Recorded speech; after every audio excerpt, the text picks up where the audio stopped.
Hi everyone, this is Wendy Trevathan and you're listening to Your Nurse Voice Matters. I've got the beautiful Joanne Glover here with me today. How are you, Joe?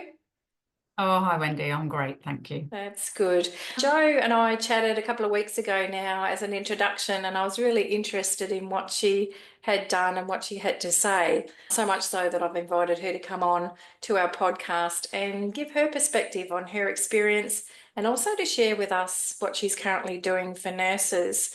Joe, for our audience out there, just give us a 2 or 3 minute snapshot of your career and your achievements, what you've done over the years. Thanks, Wendy. I started my career in health in England as a biomedical scientist, specialising in inherited metabolic diseases in children, and then worked in Guy's and St Thomas's. And then I moved into general management, which I loved. I used to manage cancer and diagnostic services before I moved to Australia in 2016. And I worked in Queensland at the time, and I used to run 5 small hospitals up there. And I love operational management, getting close to the staff and supporting them. Essentially, my role is to manage the resources, and I'm accountable for all the, what goes on within the hospitals, the staff, making sure the staff are well looked after, so they can then look after the patients. In 2019, I had a bit of a baptism of fire when I moved to Adelaide. That was September, where unfortunately we had terrible bushfires. I became the Director of Cancer Services for Central Adelaide Local Health Network. And we had all them bushfires, and then obviously COVID struck us. So I experienced some amazing career shaping experiences that you wouldn't have experienced in the past. It doesn't matter how old you are, things that happened through COVID. I led the decant of the COVID receiving hospital, the Royal Adelaide Hospital. So that's kind of shaped me a little bit more. And so I've been in operational leadership pretty much now for over 2 decades, really. And so, yeah, this is where my story is. I moved into an executive role a couple of years ago to help develop some cancer strategies for the state. Now I'm the Director of Mental Health, which is a different space for me altogether, but one I'm really enjoying. And it's a different but same space for me. So, yeah, that's where I am at the moment. I might also say that I've always had extracurricular interests, particularly around empowering people and supporting their journeys themselves. I'm currently the president of the Australasian College of Health Service Management for the South Australian branch, where we put on professional development events and mentoring, which is really exciting. So, yeah, that's where I am right now. Nice, thank you for that. And well done on doing that in like 3.5 minutes. Putting your CV out there in 3.5 minutes. One of the things that impressed me when I spoke to you a couple of weeks ago was, yes, you're in operational management, but you've worked across a number of different streams. And I guess with a role such as that, it's your approach to people management mindset and leadership skills across the board that has moved you successfully from one stream to the other. It's impressive. Congratulations. Our roles as operational leaders are very much about the people. We talk about resources and budgets, but it is really about the people. So I'm a great believer that as a leader, you actually turn around and see people behind you, but actually what you need is people in front of you. You're growing leaders rather than creating followers. If I can get people to take control of their own destiny in their role, then I feel I've done my job. I want people to not notice I'm there. That's always been my philosophy. So, what do you believe has been the biggest change that you've seen or had to manage? You mentioned COVID briefly in that introduction, but I'm going to open the scope throughout your career and ask you what's been the biggest change that you've seen in healthcare? Wow, that is a really big question. I think I'm coming up to my nearly 26th or 27th year in public health. Now, I suppose I've got to say the biggest change has been the digital and technological improvements that have happened across health. We've still got a long way to go, but I think, I look back to when I was a junior scientist and my managers were like running backwards and forwards, paper on their desk, there are books everywhere. You go into the library and there's journals and all of that. To today, where libraries actually don't have books in them anymore, there's computers everywhere.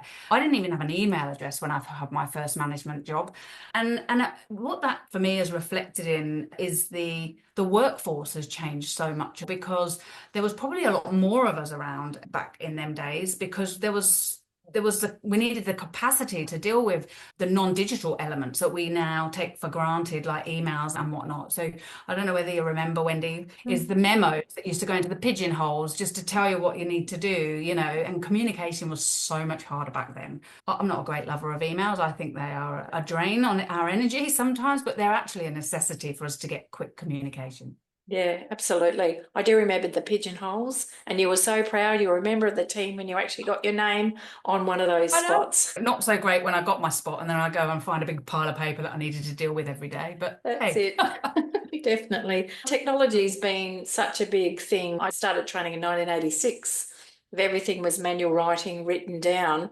And here we are in the day of the electronic medical record. Some hospitals are still making that transition, but that's been a huge change in access to information at your fingertips. That's been an asset because the time lags have gone. You don't have to wait for that research article, and it's right at your fingertips. So every medical profession, you can have that information at hand. It's been a big thing. One of the things I'm guessing, I've never been in a role such as yours. I've been in middle management for a lot of my time, but I would imagine that if you had some sort of gift from above, like a magic wand to be able to wave on your service, what would be that magic recipe that you'd like to have in your hands so that you can implement what you want? What would that look yeah. like? Oh, you're loving the big questions for me today, aren't you, Wendy? So look, I think we talk about digital and we talk about having all this information at our hands, and it's such an improvement, but it is also a challenge for us as well. I just wanted to make the point that, you know, uh, we do need electronic medical records, but we also need to ensure that we're not tying our clinicians up with lots of typing so that they're not then engaging with our consumers. Going back to your original question around that magic wand, an ideal world for me would have standardized care pathways for all our consumers' pathways. And look, it will probably be about 85%. There's always going to be nuances. But if we had good standardized care pathways that our consumers knew they were on from the moment of presentation through to discharge, palliation, or, anything else, then that I think is a big empowerment journey for consumers.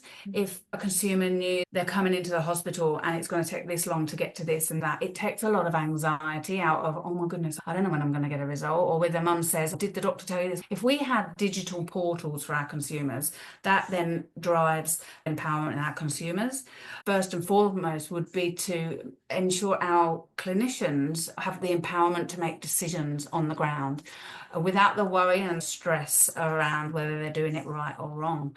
I see this a lot. People worry about making decisions in case they do it wrong. I'm a believer in failure. You can't be good at something immediately. If a decision is the right decision at the time, and we see this in COVID, we were making decisions on the spot and then having to change them the next day because some new information came out. I'm not suggesting that every single nurse on the ground should make all the decisions themselves, but be confident in the recommendations that they put forward to the right level of management to get that decision made, rather than going all the way up to executive to be told all the way down, yes, that's fine. And actually that whole chain of command has added no value in the outcome to that decision, whereas it could have been done on the ground, could have been tried and tested, it could have changed, mistakes could have happened, and people could have learned from it and moved on. And so that's what I like to do. That's what I want to do, especially in the nursing field, because, nurses are 85% of our workforce, right?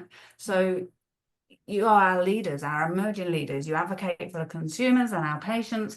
I would love it that nurses are able to do that and take as much of the noise so that you can be clinical more than you want.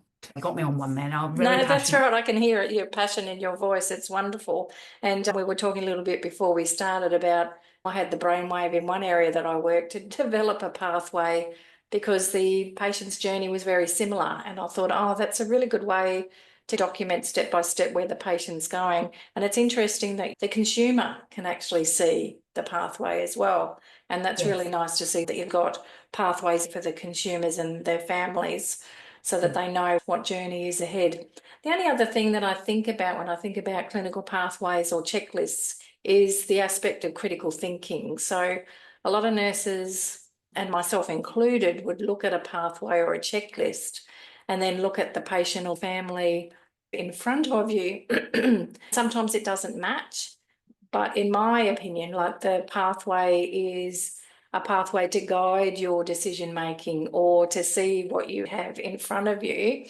How would you see the nurse that has that pathway in front of the patient involve their critical thinking in that interaction? And how is that supported? So look, you're 100% right. Pathways aren't a prescribing tool. They are a guideline. But if we implement them as standardized care pathways that, everybody's using, but using their clinical judgment, because it's not just nurses that need to use them, all of our clinicians need to use them. They can still maintain their clinical judgment because it's actually the bits in between that's important. A clinical pathway is really a timeliness around care. It's so we know what's coming next. It helps people think through, oh, that's coming next. I need to get to that one. It gives people that organizational view, but also the consumer can see, oh, I talk about cancer. I've just had my first appointment with a consultant. I know that decision needs to go to an MDT. That MDT only happens once a week. So I know I'm not going to get a decision back from my doctor until next week. That takes all the anxiety out of, oh my gosh, have they forgotten me?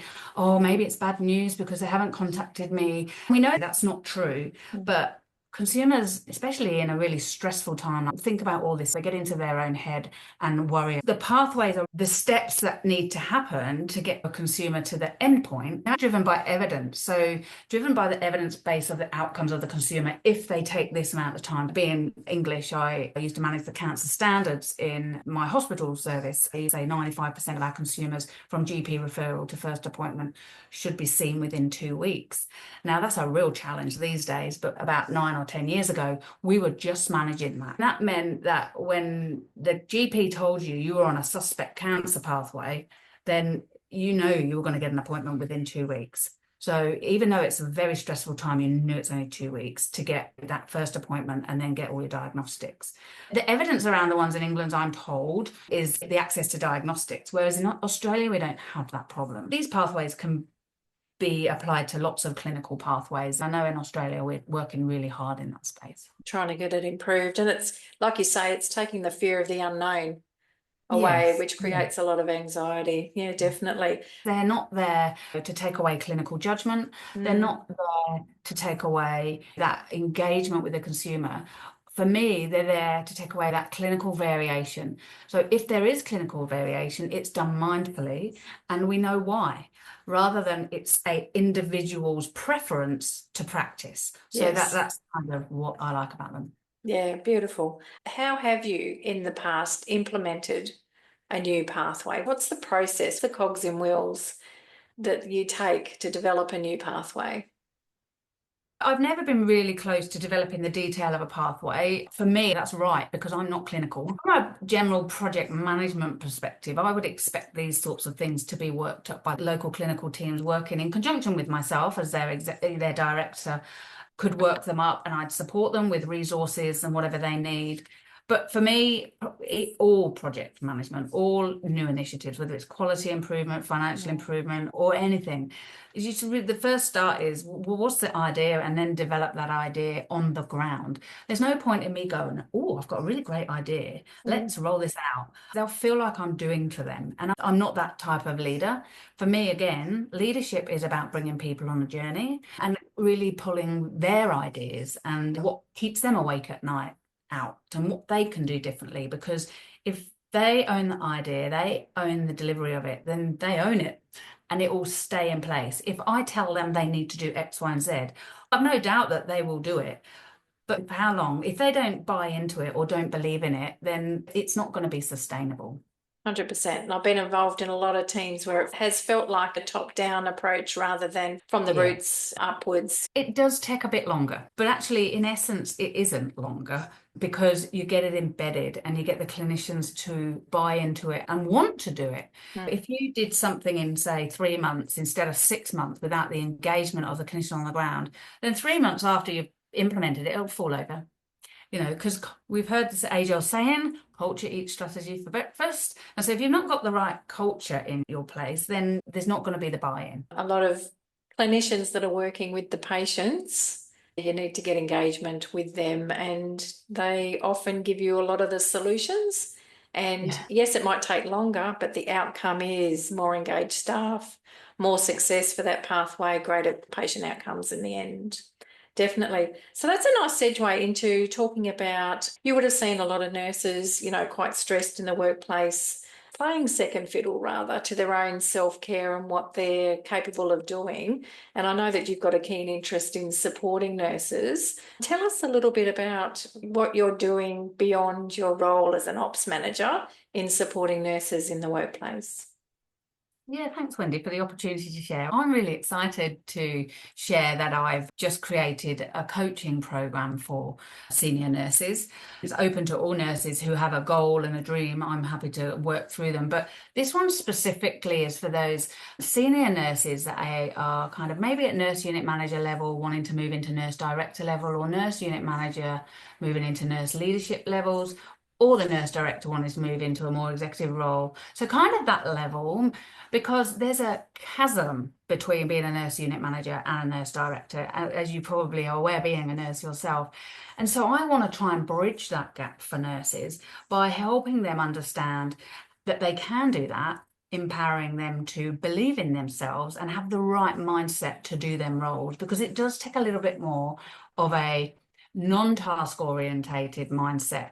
Nurses are amazing at task orientation, and that's brilliant. And that's what's needed on the ground, right? But when you get into these strategic leadership roles, you need to accept that you can't finish everything in that day or on that shift. And it may require you to work a few extra hours at the end of the day, flexibility. But also you need to look after your own well-being, because sometimes the clock doesn't stop. I think I can help with that. I've got tools and coaching techniques that really pull out the future focus that nurses can look to and visualize what the world would look and sound like for them in a year's time, if that's the role they want to be in. So I'm really excited about my program. I've named it Renewal, RN Newell. So it's for registered nurses. I think it's a great program. Obviously, I would say that. So it's a 3-month program. It can be extended, but it's a minimum 3-month program. You get 6 coaching sessions, one-to-one with me, private portal, and a check-in every fortnight on the off fortnight over that 3 months. And I upload all the video Zoom calls and notes. I also offer unlimited text and emails if people are stuck during the whole program, and I deliver it by Zoom. It doesn't matter where you are, as long as you've got an internet accessibility. I'd be very happy to talk to you about that. Yeah. Nice. And I think one of the beautiful things is, yes, there's in-house leadership programs within organisations that you're working with. If you actually go outside of the organisation and get help like this, it's kind of like you're doing that for yourself. It's not the organisation that's saying you've got to do it. Nurses are more engaged if they actually are willing to do that for themselves and they can see themselves move forward into those positions. So that's really good. If I could ask you over your career, what would be one one gold nugget or one word of wisdom that you would like to give? And our angle here for the podcast is nurses, but this could be broadly across because you're more multidisciplinary team focused. What would be one piece of advice, a golden nugget that you'd like to pass? Oh, look, I think it's got to be that you've got to believe in yourself. We get jobs that come up and we look at them and go, I couldn't never do that. Just back yourself. Because, every job that I've ever gone for, I've never been fully qualified for, because you've got to grow in these roles. So just back yourself. And if you don't get the job, that doesn't matter. You've kind of gone through a process and learned a little bit more about yourself. I'm very much passionate about people learning about themselves. It took me long enough to get to that point. If I can advocate for people to learn more about themselves and love themselves and give themselves self-compassion every day, with that gratitude, that element of gratitude in life, then we'd all be in a happier space, I think. So just back yourself and believe in yourself, because if you believe it, then everyone else will. Self-confidence goes a long way. It comes Agreed. across in the way you speak, in the way you talk, your body language, everything. Nurses, I'll speak for nursing, they've got a lot to offer the healthcare system. Don't be shy, bring it forward, 100%. Jo, it's been a pleasure having you here today. If anyone's listening out there, what's the best way they can contact you? So they can visit my website, it's jo-glover.com. And there's some buttons on that website where you can book a free appointment with me for a conversation. Or if you've got a pen out there, you can write down my email address, which is jo, J-O, at jo.jo-glover.com. Beautiful. Thanks again, Jo. And everyone, you've been listening to today's episode of Your Nurse Voice Matters. We look forward to bringing you the next episode very soon. Bye for now. Thanks, Wendy.